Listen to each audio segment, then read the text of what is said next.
គ្រូពេទ្យអើយមានតែអ្នកគ្រូហើយជួយសងគ្រោះជីវិតខ្ញុំឲ្យបានសប្បាយផុតពីគ្រោះថ្នាក់ធំយ៉ាងមានគុណឧត្តមរកឲ្យផ្ទឹមមិនបានទេនេះជារឿងធម្មតាទេណាលោកអើយលោកគ្រូហើយខ្ញុំស្បើយចិនដាបានគុណឆ្នាំទេណាលោកណាគុំកាន់ស្មានថាជាព្រោះខ្ញុំអីទេ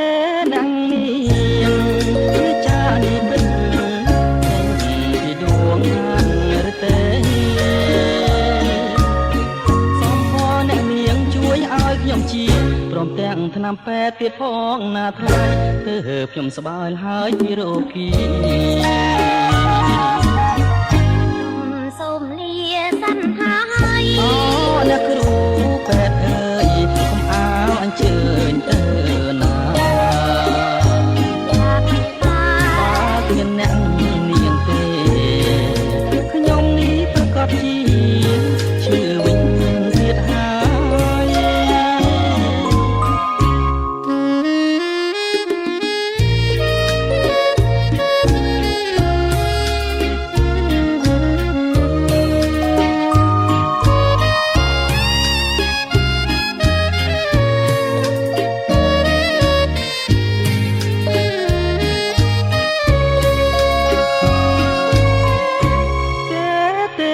អ្នកនាងគឺចានេះពិតចេញពីដួងហរិតេ